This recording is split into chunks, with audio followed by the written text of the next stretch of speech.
Sí, bien, bueno, pues el día de ayer nos quedamos en esta escala de Ballard. En el análisis de la escala nos va a permitir identificar a bebés o poder puntualizar la madurez de los bebés hasta de 20 semanas de gestación, ¿no? A partir de las 26 semanas de gestación y hasta las 44, vamos a poder hacerlo con esta gráfica. Y de acuerdo a la gráfica, a los hallazgos que nosotros encontremos, vamos a considerar si nuestro bebé saca de 5 a 30 puntos en esta escala, consideraremos que es un bebé prematuro porque estará entre las 28 y las 37 semanas de gestación. En este punto, pues el bebé tendrá que continuar ya sea dentro del cunero patológico o bien dentro de la unidad de cuidados intensivos neonatales, que es la UCIN. Esto dependerá de la condición, obviamente, ventilatoria, cardiovascular, o sea, de toda la condición clínica del paciente para poder determinar el ingreso del paciente a cualquiera de las unidades, ¿no? Pero no se puede ir a alojamiento conjunto.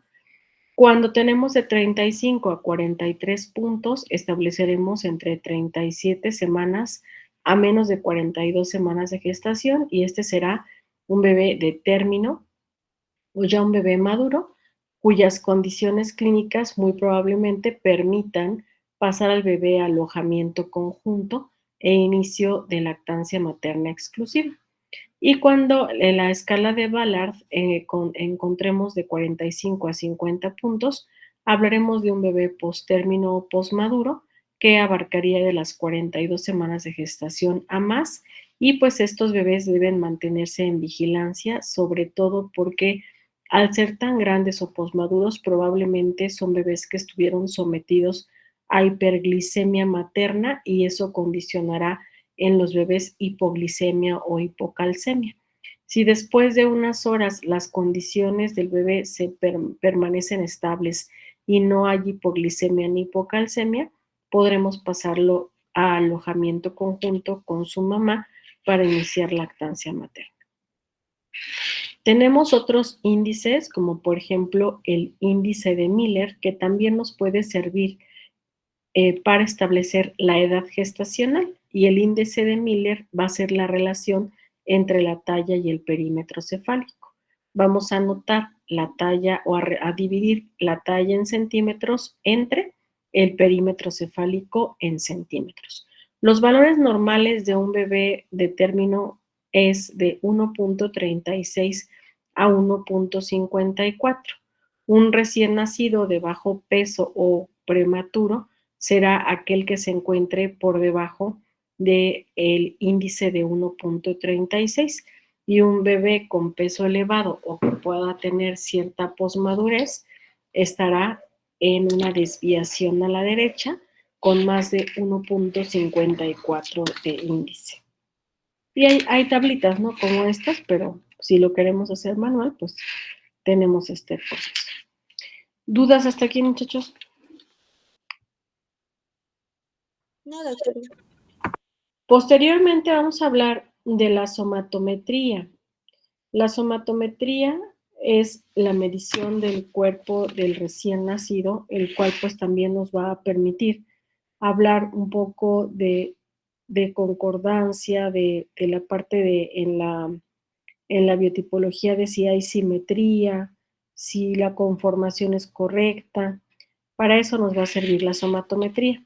Y les decía, probablemente ustedes cuando vieron somatometría, lo vieron nada más peso, talla, metro cuadrado de superficie corporal o superficie corporal, índice cintura cadera y nada más. IMC, índice de masa corporal, ya lo había comentado, ¿no? Nada más es lo único que revisar. Pero en realidad, pues la somatometría implica prácticamente medir a todo el paciente. Tenemos diferentes indicadores, los clásicos que son talla y peso, pero tenemos otros que desde el ámbito pediátrico nos permiten ver no solamente el momento del nacimiento, sino también madurez, crecimiento y desarrollo, que son el perímetro cefálico, el torácico, el abdominal, el segmento inferior, el pie, el índice de masa corporal, que ese ya lo conocen ustedes, el índice ponderal, El peso al nacer también con relación a la circunferencia cefálica al momento del nacimiento y la talla entre el perímetro cefálico. Todo esto son indicadores que nos van a permitir ver si nuestro niño nació con un peso adecuado para la edad gestacional, si está bajo o alto para la edad gestacional, o bien ver el crecimiento o el desarrollo del sistema nervioso central a nivel del perímetro cefálico, ¿no? Y también la estatura, si hay alteraciones o fallas en el incremento pondoestatural, o sea, peso y talla, ¿no? Y pues bueno, comenzamos con el peso.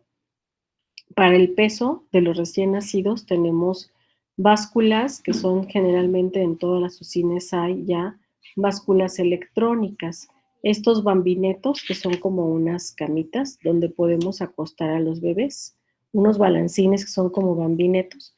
Hay que poner primero una sabanita, se pone aquí, se pica un botón que se llama tarar, vamos a tarar la báscula para que aunque la sabanita pese unos gramos, aquí tengamos 0.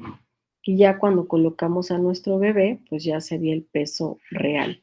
También hay básculas que son como las básculas de las tienditas de la esquina, que son de balancín, pero esos balancines también son pesabebés, son grandes y lo mismo, tenemos que colocar nuestra sabanita y moverle por ahí la tuerquita, el tornillito para que esté balanceada mi báscula y podamos tener un peso real. Tenemos la talla se va a medir con una cinta métrica, en algunas UCINes hay estadímetros, estos estadímetros son como unas placas de PVC que se pueden estirar o se pueden jalar y entre las dos placas de PVC metemos al bebé y vienen con una cinta o con una graduación para poder saber cuál es la talla. Pero en todas las UCINes del español hay cintas métricas, ¿verdad? Entonces nosotros vamos a medir estirando la piernita de nuestro bebé, la ponemos a la altura del taloncito, estiramos la piernita y estiramos toda la cinta y a nivel de la parte más prominente en la parte superior de la cabeza será nuestra talla del recién nacido. No lo puedo medir así todo encorvadito, sino lo debo de tener estiradito.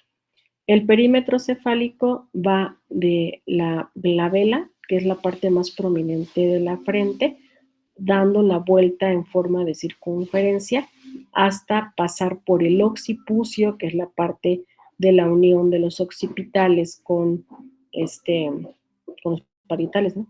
Y con los parietales, ¿estoy bien? Y pues va toda la circunferencia, ¿no? Y donde se una, obviamente, aquí la cinta, pues ahí es el perímetro cefálico. Después tenemos el perímetro torácico, que también da toda la circunferencia a la cinta, comienza a la altura de las tetillas, da toda la vuelta y donde marque, ese es el perímetro torácico. El perímetro abdominal es arribita de la cicatriz umbilical, comienza en la punta de la cinta donde está la cicatriz umbilical, da toda la vuelta y donde se una con el inicio, ese sería nuestro perímetro abdominal. El segmento inferior que va de la sínfisis del pubis hacia el taloncito. También debemos de estirarle su piernita a nuestro bebé para poder medir el segmento inferior. Y el piecito que va del dedito que sea más prominente, ya sea si es el primer ortejo o el segundo ortejo, del dedito más prominente hasta el talón. El índice de masa corporal ya sabemos que se obtiene dividiendo el peso al nacer en gramos entre la talla en centímetros elevada al cuadrado. Esto ya nosotros lo aprendimos en propedéutica médica, ¿no? Es entonces esa división, peso entre talla al cuadrado. Si no hubiera posibilidad de pesar al neonato, porque no tengo báscula, porque no tengo sábana, porque se descompuso, el peso aproximado al nacer lo podremos obtener de la multiplicación de una constante que es 0.63 por lo que mida su piecito y el resultado que me dé le resto 2.37. Asimismo, si no tengo posibilidad para medir a mi bebé, porque no lo puedo estirar, porque trae alguna alteración, a lo mejor tiene un mielomeningocele o tiene otro defecto del tubo neural y no lo puedo medir porque no lo puedo estirar, vamos a calcular la talla al nacer con una constante de 4.88, también por la longitud. ¿Me escuchan? Sí, doctora. Perdón, como que se metió un ruido. Por la longitud del piecito, y eso le vamos a sumar 11.23. Y el índice ponderal, que también se llama índice de Roer, se obtiene a multiplicar el peso del bebé en gramos por 100 y lo dividimos entre la talla al cubo. Este índice de Roer con índice ponderal nos va a permitir ver que el peso para la talla es correcto o bien está bajo para la talla para el peso o alto para el peso. ¿Dudas hasta aquí? No, doctora, todo bien, gracias. No, doctora. Y vamos a ver dentro del peso al nacer entre la circunferencia cefálica, que es otro índice que nosotros sacamos. Pásaselo, perdón, a Felipe por electrónico. Porfis. Ok. Y el maestro, y al maestro por WhatsApp. Ok. Y bueno, tenemos el peso al nacer entre la circunferencia cefálica, va a ser la división del peso en gramos entre la circunferencia de la cabecita en centímetros. Y también existen nuestras tablitas en las cuales nosotros vamos a poder determinar si la cabecita está grande para la talla o baja o es microcefálico o macrocefálico. Y también la talla entre el perímetro cefálico, que se llama índice de Miller, que es el que más usamos, consiste en dividir la talla entre el perímetro cefálico. Vamos a tener un valor normal de 1.36 a 1.54 y todo lo que salga o todo lo que esté fuera de este sitio hablará de que si está abajo de 1.36 estará bajo o microcefalia para la talla o 1.54 macrocefalia. Y el recién nacido de término con peso adecuado para la edad gestacional, con crecimiento armónico, aproximadamente tiene un índice de Miller de 1.42, perdón. Espérenme tantito. ¿Son 2 hojas, Armandito? No, me lo imprimiste. Son 3 hojas. Uno me lo quedo yo. Esto igual se lo puedes poner al maestro César en su escritorio. Sí, ¿verdad? La vista, Así, junto con el otro que te di, junto con lo mando digital también al maestro. Mándaselo por WhatsApp como me lo pasaste. ¿Este es el mismo maestro? Sí, el mismo. Ajá. Y ya sí, quédatelo tú, para que te lo quedes como... Son bien poquitas claves, pero es el catálogo que tiene. Sí, no importa, pero digo, ya de eso, digo que soñar de todas maneras. Sí.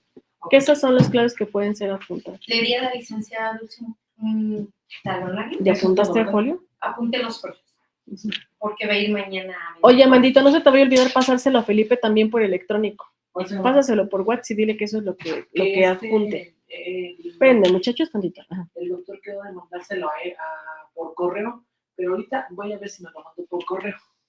Pero me mandó el que le mandé, de todos modos, pero me lo mandó hasta hoy. No, el que le mandaste no sirve. No podemos rellenar nada. No. Así. Ajá. Así. Le mando este. Gracias. Sí, anoté el folio. Ok. Sí, gracias, Almita, gracias. Perdón, chicos. Entonces, un niño recién nacido de término que tenga un crecimiento armónico dentro de la edad gestacional tendrá un promedio de índice de Miller de 1.42. ¿Dudas, muchachos, hasta aquí? No, doctora. Bien, para finalizar les puse esta diapositiva en donde nosotros tenemos que recordar que el periodo neonatal abarca del día 0 a los 28 días. Eso es un neonato. El peso promedio de un bebé, para que ahora que se vayan al internado ya dentro de muy poquitos meses, ustedes más o menos ya sepan cuál es el pesito adecuado de un bebé, ¿sale? De 3,200 a 3,500 es un peso promedio, con una fluctuación de menos de 2,500 y de más de 4 kilos, ¿sale? Todo lo que esté fuera de esto ya son bebés de pesos bajos o de pesos altos. La talla promedio es de 50 centímetros. ¿Alguna vez es en un interno de pregrado de alguien? Me dice el interno, mide 30. O sea, no puede medir 30, ¿no? O sea, porque aquí ya sabemos el promedio. Si ya a ustedes les da 62 centímetros de talla, pues lo vuelvo a medir, ratifico que mis medidas estén bien, porque la talla promedio de un recién nacido es de 50 centímetros. La circunferencia de la cabecita, igual, desde 33 hasta 35, y ustedes poco a poco se van a acostumbrar a ver cabecitas y van a decir, se ve luego la cabecita que es chiquita o la cabezota que es grandota, ¿no? Y nos dicen 22 de cabeza. No, nada que ver, ¿no? Entonces, ese es el promedio de estas, son las características del recién nacido promedio o sano, ¿sale? Y la circunferencia torácica de 33,5 centímetros, también con 1,5 centímetros puede ser menor a la circunferencia del cráneo, ¿no? Si yo tengo 34, menos 1,5 son 32,5, ¿no? Más o menos lo que yo estimo de tener de perímetro torácico. Y para el piecito más o menos es entre 7, 8 y 9, dependiendo, ¿sale? Los más chiquitines, 7, ¿sale? Entonces, es la medida habitual que nosotros vemos en una somatometría. ¿Dudas, muchachos? Disculpe, doctora, ¿puede repetir lo de los valores del pie, por favor? El piecito mide más o menos entre 7, 8 y 9. 7 centímetros, 8 centímetros, 9 centímetros. Muchas gracias. Para servirles. Ay, déjenme ver aquí porque me dice que lo guarde. Lo voy a guardar en mi escritorio, no vaya a ser que se me haya movido. Y bueno, vamos a seguir con nuestro temario. No, mejor no lo guardo, mejor lo hago chiquito y me pego. Vamos a seguir con el tema que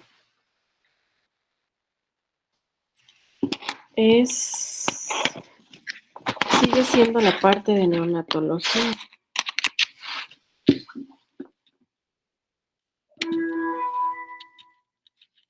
Déjenme. Una persona de inhaloterapia presentante en urgencia.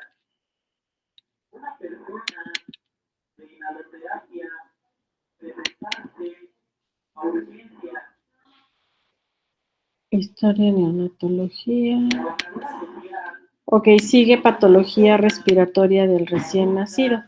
Este tema de patología respiratoria del recién nacido es largote.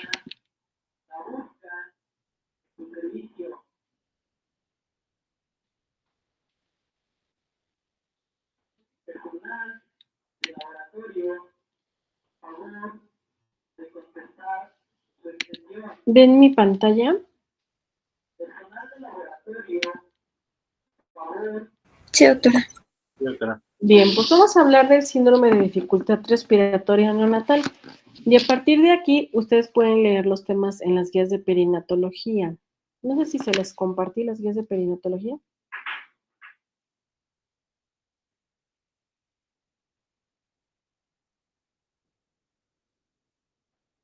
¿Las de reanimación, doctora? No, las guías del IMPER. Sí se las compartí, ya me acordé. Las guías de perinatología. Ahí vienen todos estos temas, ahí los pueden ustedes leer y ya en la clase ya nada más dialogamos algunas dudas que llegaron a tener. El síndrome de dificultad respiratoria neonatal, pues se va a definir como un distrés respiratorio y comprende muchas patologías que se van a manifestar predominantemente por una afectación respiratoria en forma continua o consistente. La dificultad respiratoria en los recién nacidos se va a clasificar en dos, la de tipo 1 y la de tipo 2.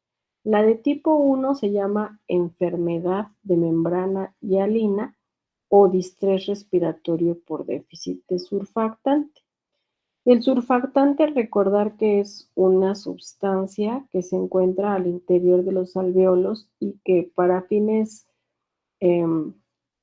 digamos, prácticos, sirve como un lubricante para otorgar compliancia pulmonar, para que se expanda, se cierre, se expanda, se contraiga, se expanda, se contraiga, saque y mete aire, saque y mete aire.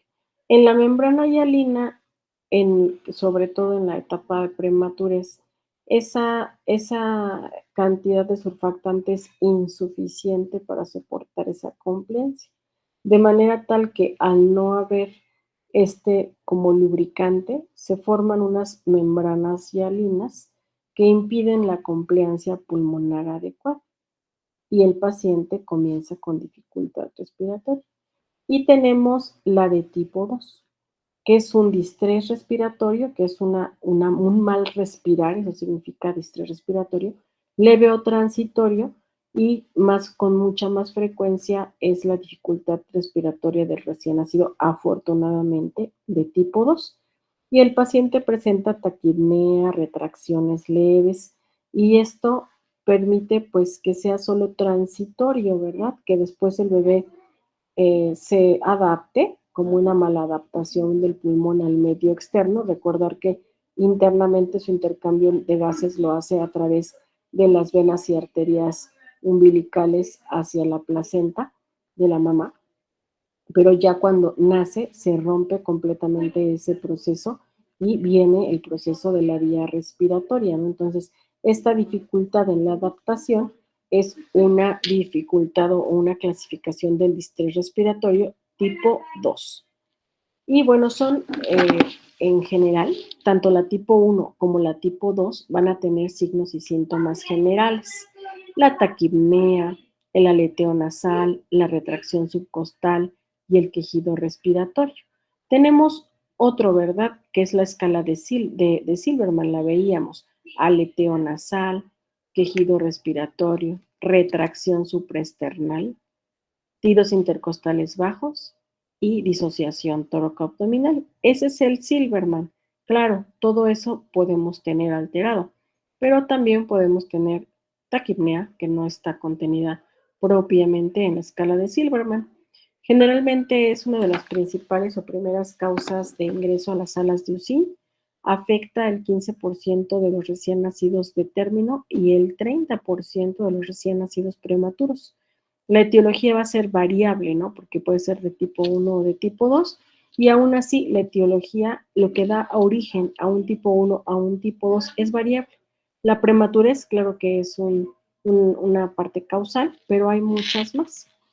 Dentro de las causas tenemos causas que son propiamente del tracto respiratorio, como las causas pulmonares, la enfermedad de membrana hialina o el síndrome de dificultad respiratoria, la taquipnea transitoria, las alteraciones pulmonares de tipo congénito con malformaciones, hernias, por ejemplo, hay hernias de Bodalek o hernias que son el contenido intestinal hacia el pulmón, ¿no? Por ejemplo, la presencia de tumores, quistes, pulmones hipoplásicos, también hipertensión pulmonar, displasia broncopulmonar, que es el DBP, la displasia broncopulmonar, neumonías, el síndrome de aspiración de meconio, el síndrome de aspiración de líquido amniótico, el neumotórax, las hemorragias pulmonares, el derrame pleural, el quirotórax.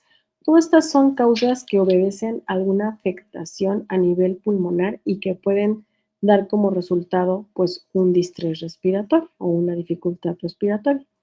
Las extrapulmonares son todo lo que da dificultad respiratoria en el recién nacido, pero que no entran dentro del pulmón, ¿no? Y para eso tenemos la atresia de Coanas, que es la malformación de las coanas propiamente, el síndrome de Pierre-Robin, que es la micrognatia, que hace que la lengua se vea macroglósica o grandota y se vaya para atrás y obstruya la vía aérea, la parálisis de cuerdas vocales, la laringomalacia, ¿no? Que se oye un ruido del bebé como un estridor continuo, es la laringomalacia, la estenosis laringea o estenosis traqueal congénita, y evidentemente otras patologías congénitas como lo son la fístula traqueoesofágica, que también pone con dificultad para respirar a nuestro bebé. Hay causas que son no respiratorias, por ejemplo, las causas metabólicas. La alteración de la glucosa, la hipoglicemia, la hiperglicemia, la hipocalcemia, la acidosis metabólica, la hipernatremia, la hiponatremia, o sea, todas las causas metabólicas que a ustedes se les ocurra. El hipotiroidismo, el hipertiroidismo, que también es metabólico, ¿no? Las causas infecciosas, por ejemplo, como la sepsis, la neuroinfección, que es muy común en el ámbito neonatal. Causas neurológicas centrales, como infecciones por herpes virus, por ejemplo, que es el HIV, por apneas, por parálisis, hemorragias intraventriculares, parálisis diafragmáticas, asfixias, depresión por drogas. A nivel hematológico, la poliglobulia, que forma parte también de nuestro temario, lo vamos a ver. Lo contrario, que es la anemia.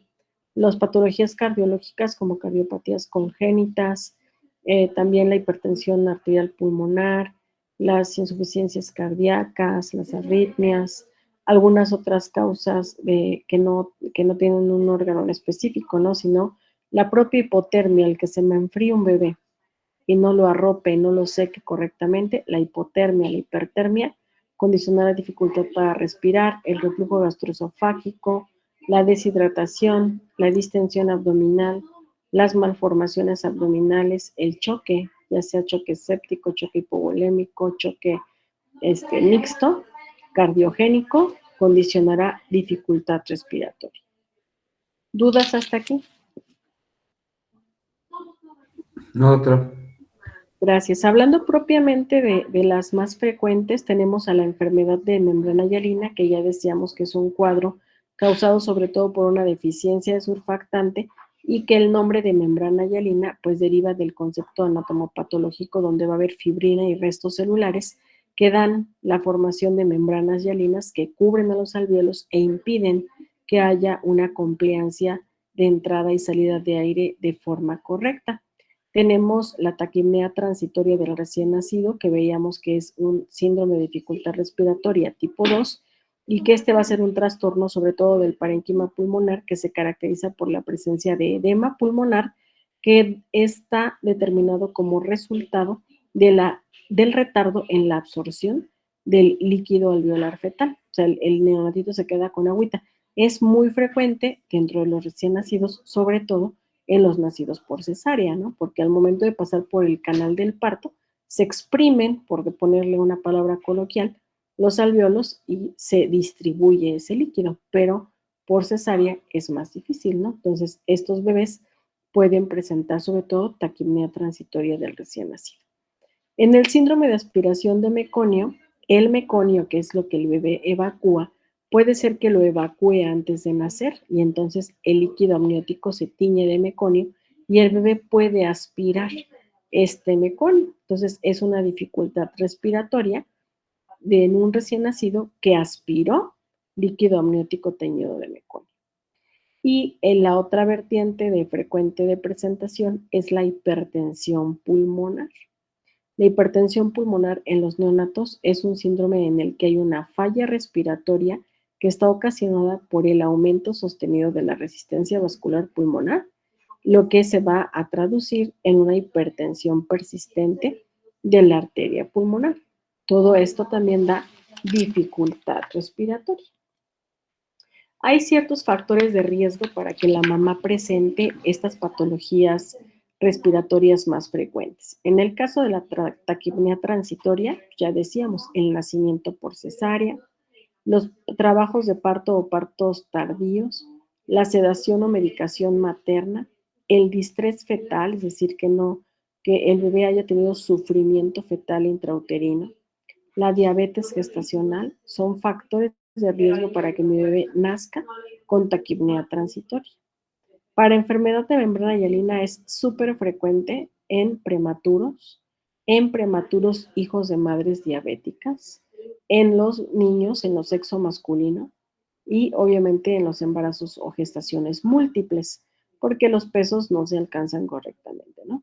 Y el síndrome de aspiración de meconio es frecuente en los embarazos posmaduros, en los postérminos, en el sufrimiento fetal Y en la raza afroamericana es también muy frecuente que se llegue a presentar, ¿no? Pero en nuestro medio, sobre todo es por embarazos postérminos o sufrimiento fetal. ¿Dudas hasta aquí?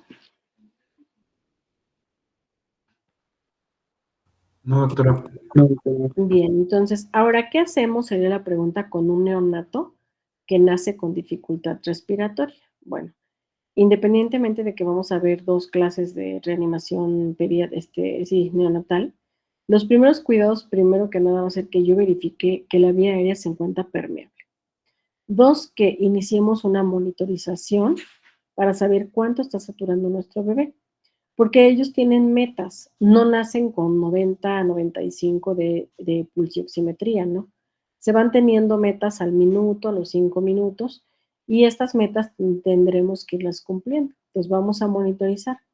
El tercer paso será administrar oxígeno si es que no hemos logrado alcanzar esas metas. En la parte 4 iniciaremos ventilación con presión positiva si aún a pesar de proporcionar oxígeno el paciente sigue con distrés respiratorio. La ventilación con presión positiva se hace con una mascarilla que va adherida a la naricita y a la boca, o sea, incluida la naricita y la boca dentro de esa mascarilla, y va conectada a una bolsa válvula reservorio, la cual que es un ambulo que ustedes conocen como ambú. Es una bolsa válvula reservorio que permite introducir cierta presión a nivel intrapulmonar. Y el quinto paso que se hace es evaluar en la puntuación o score de Silberman-Anderson la severidad de la dificultad respiratoria. Y eso ya lo vimos, ya sabemos cuándo es una severa, cuándo es una moderada y cuándo es una leve. ¿Sale? Y pues aquí tenemos otro score que no es el score de Silberman como tal, pero que es un score que también evalúa los quejidos respiratorios, que evalúa las retracciones, el requerimiento de oxígeno. Esta escala se llama escala aguda de riesgo para los recién nacidos y es la puntuación de ACORN, la cual pues nos va a permitir identificar, además de la dificultad respiratoria de Silberman, monitorear la frecuencia respiratoria, si se requiere o no se requiere oxígeno, si el oxígeno que se requiere es en nebulizador continuo a menos del 50% o a más del 50%, si tiene retracciones o no tiene, si tiene quejidos, si se ausculta adecuadamente la entrada de aire o no hay una buena entrada de aire, y también evalúa las semanas de edad gestacional. Se hace toda la sumatoria y se van a tener también leve, moderada y severa. ¿Dudas hasta aquí?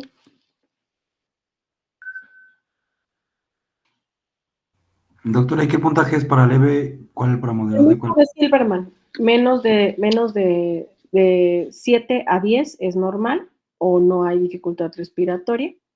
De 7 a 6 es leve y de menos de 6 es severa. Y Ok, gracias. ¿sale? Es igual que menos de 3, perdón. Menos de 3 es severa. De 3 a 6 es moderada y menos de 3 es severa.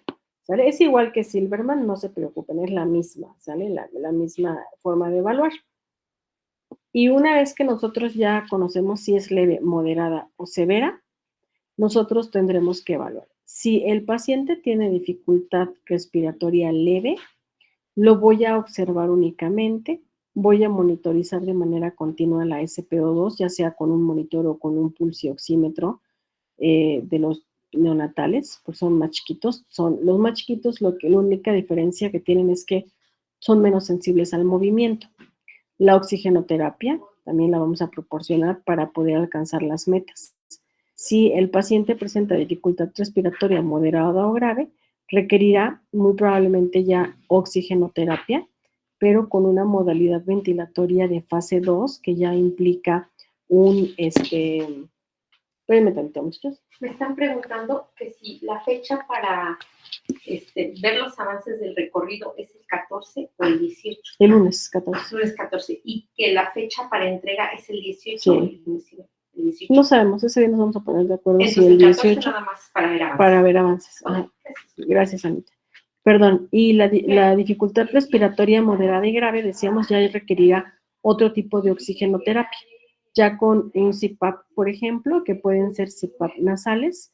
Los CPAP nasales son puntas nasales que va conectado una parte o una línea al oxígeno con un nebulizador continuo que otorga un PEP o una presión, más bien una presión de oxígeno como una FiO2, y el otro gusanito que va conectado hacia un botecito con agua que le daría presión de agua, presión PEP, una presión expirada de agua.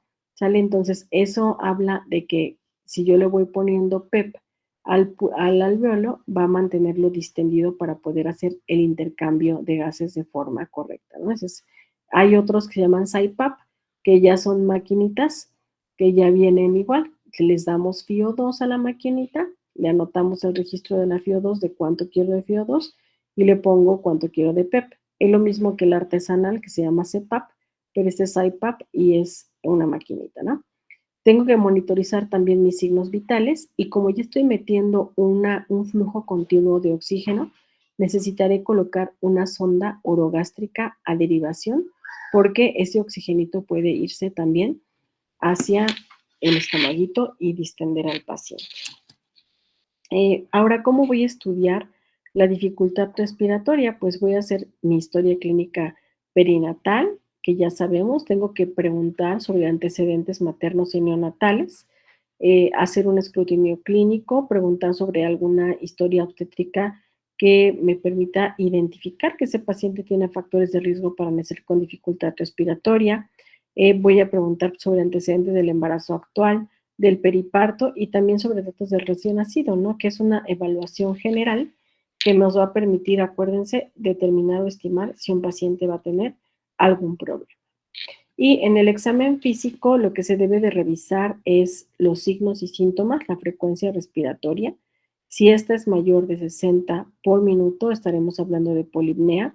Identificar la presencia de retracciones intercostales, de tiros supraesternales y subcostales, si hay presencia de quejido o aleteo nasal. Evaluaremos también el color, si hay la presencia de cianosis.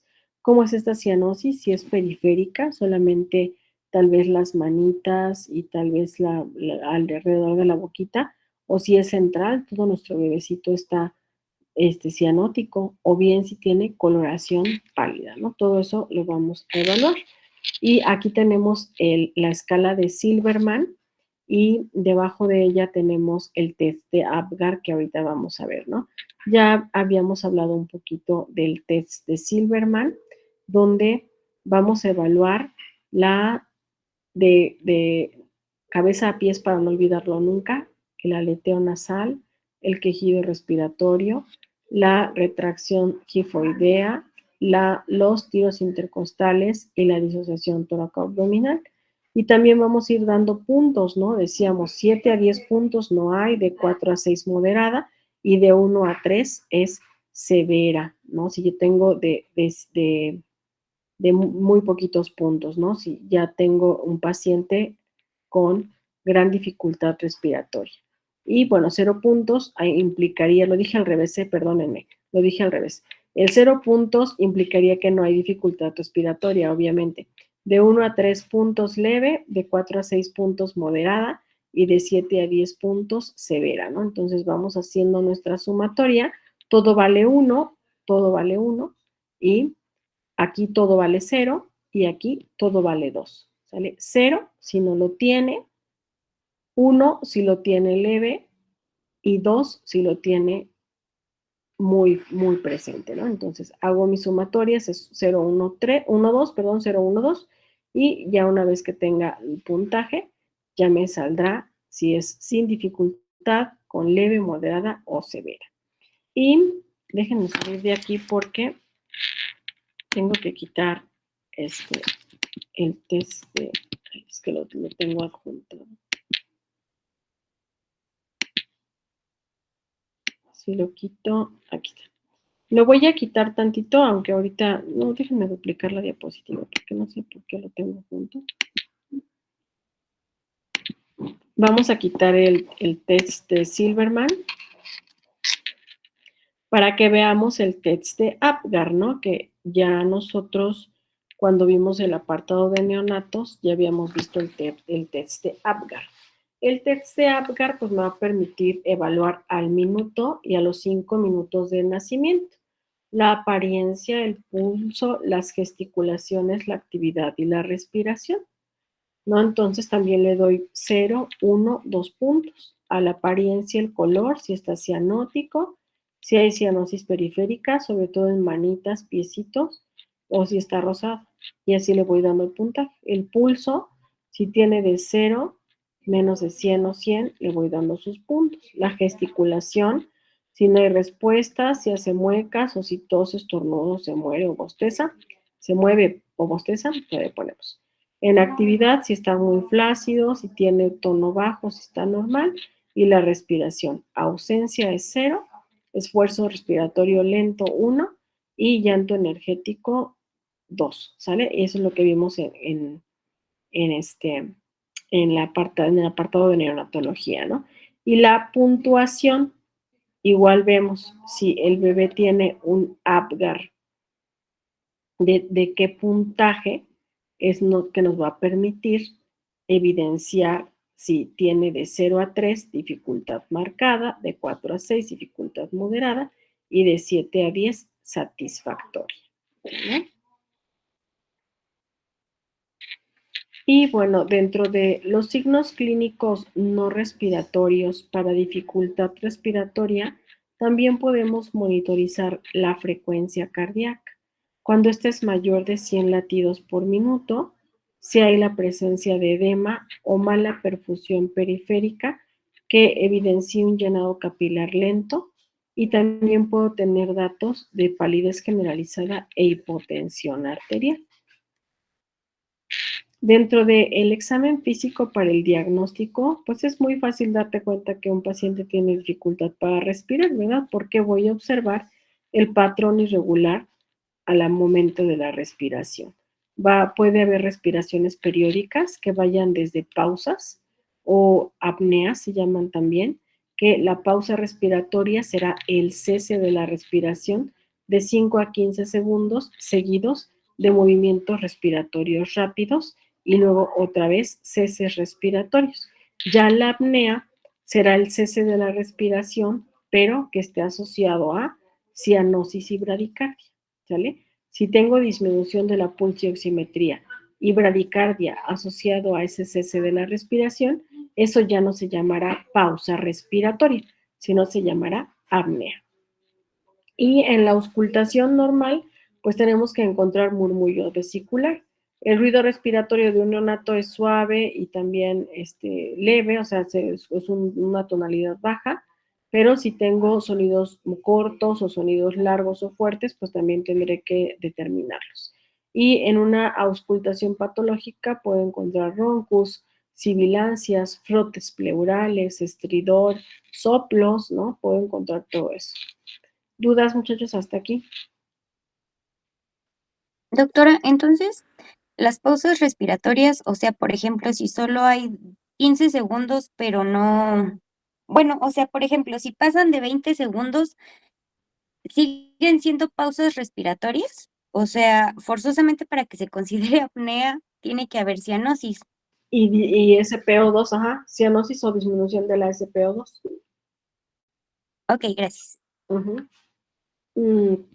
Más de 15 segundos, seguro el paciente se te desatura, ¿no?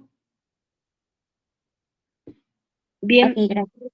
no de qué, con gusto. Y pues el siguiente tema que vamos a revisar es enfermedad de membrana hialina, ¿no? Ya como tal, ya vimos las generalidades del síndrome de dificultad respiratoria.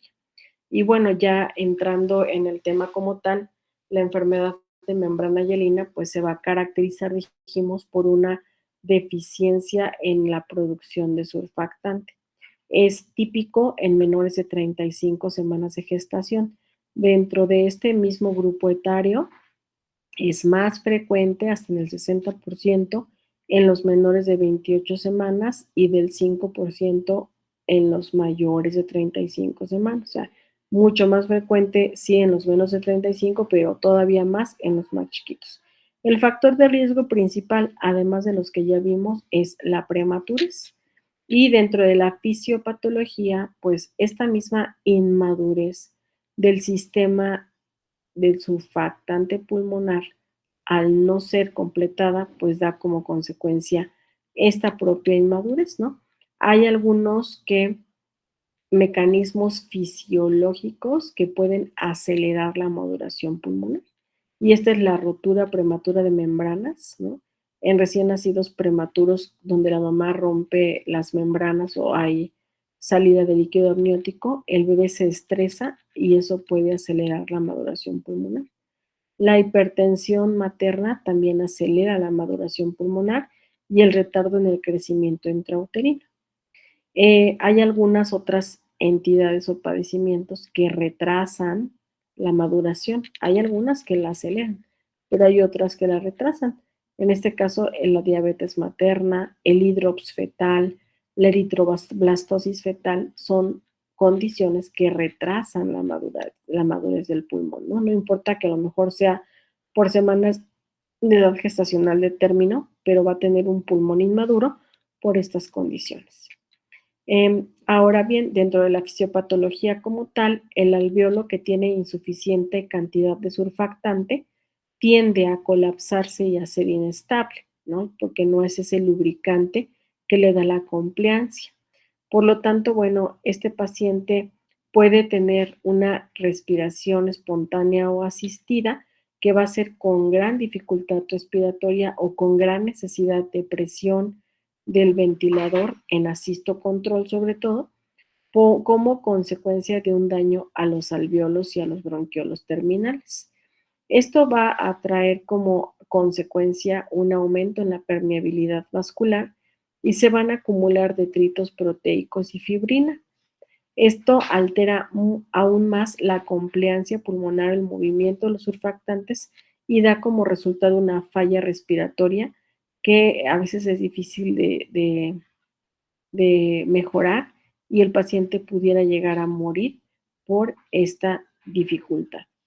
Hay una fase dentro de la membrana hialina que es la fase de reparación, la cual comienza por lo regular al segundo día de vida con la aparición de macrófagos o polimorfonucleares que van a servir pues para fagocitar o para eliminar todas estas cúmulos que hay de membranas hialinas, ¿no? A nivel pulmonar para poder expandir el pulmón y hacer una respiración adecuada. Dentro de los signos y síntomas de la membrana hialina tenemos la taquipnea, el quejido respiratorio, el aumento del trabajo respiratorio que está determinado por la retracción subcostal, por la retracción intercostal, supraesternal, por los tiros intercostales, por el aleteo nasal y la disociación tóraco-abdominal, que al final del día son datos de dificultad respiratoria. También está determinado con la presencia de cianosis, rechazo al alimento y eventualmente puede haber apneas, ¿no? Que recordar que apneas son pausas respiratorias que pueden ir desde 5, 10, 15 o más segundos, cuya condición indispensable es que haya una alteración de la frecuencia cardíaca, es decir, que el paciente se ponga bradicárdico o taquicárdico y que haya una alteración o disminución en la saturación de oxígeno, ya sea por pulsioximetría o por monitor. Y dentro de los diagnósticos, pues el diagnóstico es clínico, evidentemente, ante la sospecha, pero vamos a pedir una radiografía y los signos radiológicos de membrana hialina son patrones retículo-granulares difusos asociados a datos también de broncograma aéreo. Es una radiografía en la que vemos horizontalización de los espacios intercostales, en la que vemos ensanchamiento de los espacios intercostales, porque el aire puede entrar, pero a veces no puede salir, entonces está hiperaereado el pulmón y obviamente un laboratorio que nos sería de bastante utilidad sería la gasometría arterial, la cual va a demostrar la presencia de hipoxemia y baja saturación de oxígeno. Y ahorita que veamos los siguientes temas van a ver ustedes cómo es un poco complicado esto porque todo se parece, ¿no? La neumonía neonatal se parece a esto, la taquipnea se parece a esto. Entonces, pues es a veces complicado y a veces damos atención pues por antecedentes, ¿no? Si es un prematuro, si es un hijo de madre con diabetes, en fin, pues sospecho más en membrana hialina, o bien también por la ventilación que me van requiriendo. Dentro del tratamiento de la enfermedad con membrana hialina, pues los bebés van a requerir medidas terapéuticas básicas, que incluye las medidas básicas de atención o confort, que es la cuna de calor radiante para tener una temperatura correcta, una correcta hidratación, que nos va a colaborar con con los líquidos que le pongamos endovenosos al paciente, una adecuada nutrición, que actualmente ya apuntan las guías a que los bebés tienen que ser alimentados, aunque sea con calostro, en cantidades mínimas, si es que la dificultad para respirar impide que nosotros alimentemos a nuestro paciente por seno materno. La oxigenoterapia, que dependerá mucho de cuál sea Voy por allá arriba rápido. Sí, Anita. Que dependerá mucho de cuál sea lo que el bebé requiera, ¿no? Si va a requerir puntas nasales, casco cefálico, nebulizador continuo, CPAP, CIPAP, ventilador endotraqueal, ¿no? Cánula endotraqueal para el uso de ventilador, o sea, la oxigenoterapia dependerá, no es un tratamiento como tal que tengamos que llevar aquí a aprendernoslo, ¿no? Sino que la oxigenoterapia dependerá de lo que nosotros necesitemos, ¿no? Y el surfactante exógeno, que también se administra a los bebés, ¿no? Dentro del surfactante tenemos sobre todo el Survanta. Este Survanta es un surfactante a base de bovino. El Survanta viene de 100 miligramos y se van a administrar 4 mililitros por kilogramo, ¿no? Es lo que vamos a administrar. Ese es el Survanta y es de bovino. Y hay otro que se llama Curosurf. El Curosurf viene es un surfactante, pero ahora de porcino, ¿verdad? Que es de marranito, ¿vale? De puerco. Este se va a administrar 1.25 a 2.5 mililitros por kilo. También ambas son en bolo único. Survanta, 4 mililitros por kilo. Curosur, 1.25 a 2.5 mililitros por kilo.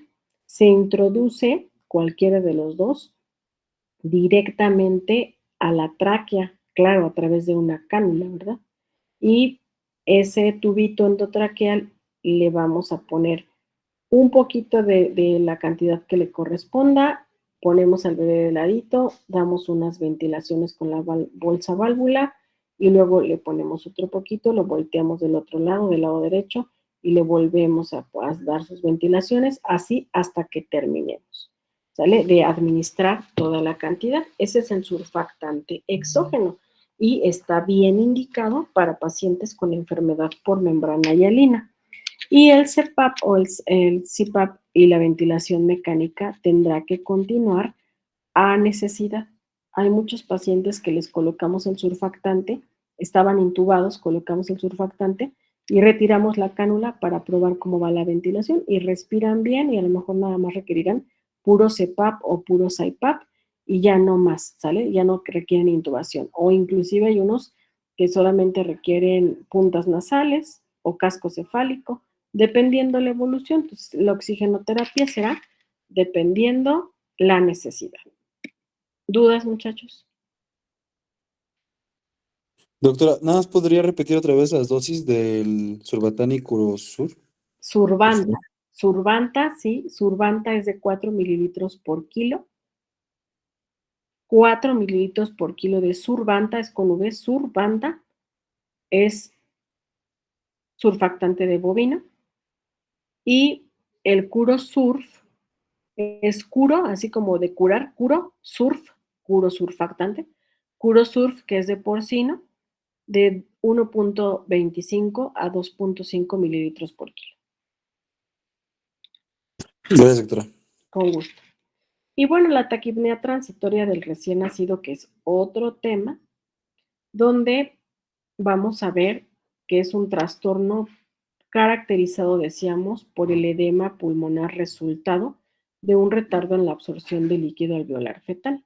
Es la causa afortunadamente más común de dificultad respiratoria, y digo afortunada porque fuera una membrana hialina sería más peligroso. Generalmente es una condición benigna y autolimitada que no necesita más que apoyo con oxígeno y calor y ya, no requiere Curosur ni Survanta ni nada, y pues es el síndrome de dificultad respiratoria tipo 2, ¿no? La reabsorción retardada del líquido pues va a impedir que entre el aire correctamente. Recordar que el líquido se puede mover hacia el intersticio y se acumula en los tejidos perivasculares o interlobulares, y este exceso de agua disminuye la posibilidad de una distensión pulmonar correcta, ¿no? El bebé le cuesta trabajo meter aire porque en lugar de haber aire hay agua. Entonces, esto es lo que desarrolla la taquimia. Dentro de los signos y síntomas, vean, frecuencia respiratoria de más de 60, igual que en membrana hialina. Puede ir entre 100 hasta 120 y puede agravarse en las primeras 6 a 8 horas y presentar ya un proceso neumónico, un edema agudo pulmonar, o puede irse a complicar, pero por lo regular hay una mejoría rápida entre las 12 y las 14 horas, ¿no? Me ingresan a los bebés con CPAP o CPAP y yo los entrego en puntas nasales o los entrego con casco, ¿no? Ya no hay necesidad porque mejoran rápidamente. Esto puede ocurrir desde el nacimiento o dentro de las primeras 2 horas. Es que se puede presentar la taquimia.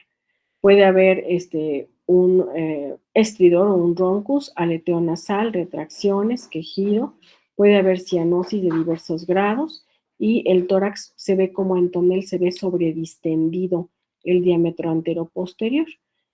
También la taquipnea puede ser que permanezca durante 3 a 4 días. Lo común es que en horas mejore, pero yo puedo aguantar un bebé con taquipnea hasta 3 o 4 días, no más, ¿sale? Si no hay otro dato, claro. En general no hay datos de sepsis o no hay signos de sepsis, a menos que tenga la mamá algún antecedente importante, y en algunos podemos observar edema e hilio leve a nivel intestinal. Y vean la radiografía. ¿Se acuerdan que les dije que a veces es complejo? Se parece un montón a la radiografía anterior, ¿no? Se parecen muchísimo. Entonces, estos hallazgos son muy parecidos entre membrana y taquipnea. A veces solamente son los antecedentes los que nos hacen discernir si es un prematuro. Lo más seguro es que sea una enfermedad por membrana hialina. Si es un bebé post-término, un bebé de término que nació por cesárea, lo más seguro es que sea un síndrome de dificultad respiratoria, ¿sale? Y pues vean, dentro de lo diagnóstico obviamente es clínico, por antecedentes, radiológico, que la diferencia es pues casi mínima en comparación con la otra, y también los gases en sangre pueden mostrar hipoxemia o también hipercapnia, que va de leve a moderada. La gasometría arterial está un poco mejor en el sentido general en comparación con la enfermedad por membrana hialina. ¿Dudas, muchachos? Entonces, si le hacemos una oximetría, básicamente igual estaría como baja. Sí, la oximetría, sí, de pulso, sí, va a estar baja. Y si le hacemos una gasometría, puede ser que tengamos hipoxemia, ¿no? También.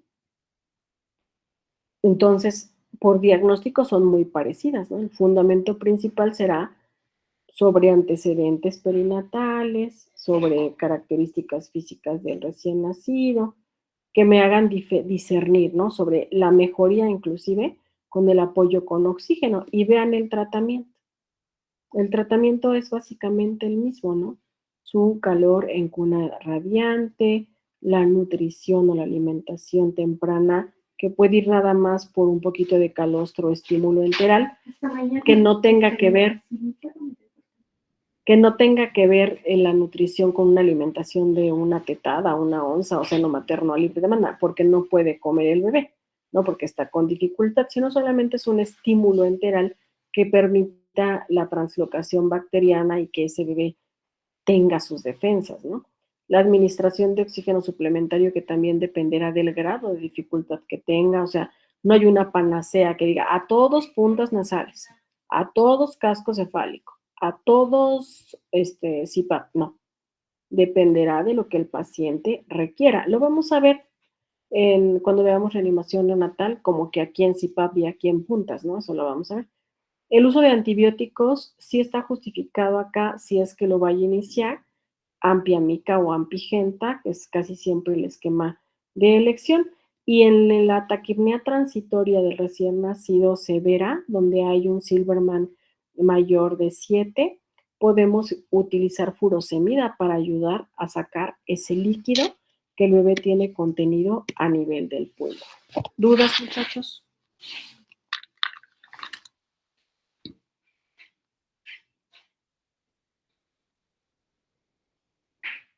No, doctora, gracias.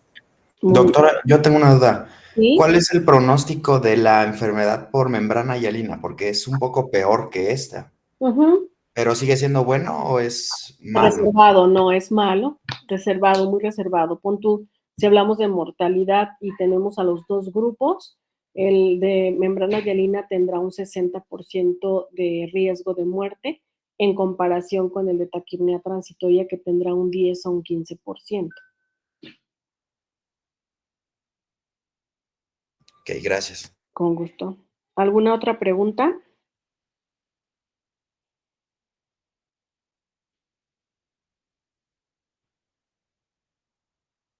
No, ¿verdad? Bueno.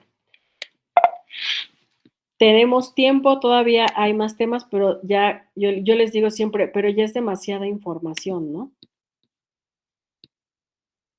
Sí, un Entonces, poquito. sí, los veo en la siguiente clase porque ya es mucha información.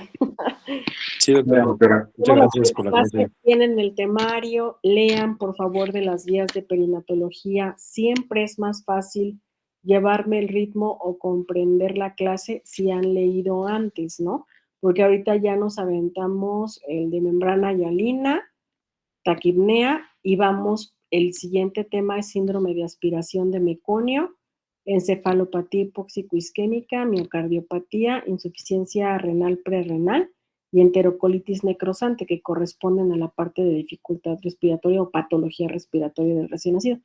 Entonces, lean de las guías de perinato. La guía de perinato viene muy cortita, muchachos, no crean que son 20 páginas o toda la guía de perinato, no. Es muy, muy poquito lo que tienen que leer y eso les va a ayudar mucho a seguirme el ritmo, ya lo leyeron ustedes, ya lo trataron de comprender, ya lo que yo les explique, eso les va a ayudar muchísimo a poder seguir el ritmo de la clase, ¿no? Porque sí, el primer módulo, que es neonatología, viene muy vasto, es muy lleno, ¿no? Trae muchos datos. Entonces, los veo la siguiente clase, por favor. Cuídense mucho. Gracias, doctora, igual. Bye. Gracias, doctora. Cuídense. Gracias, doctora. Adiós, bye.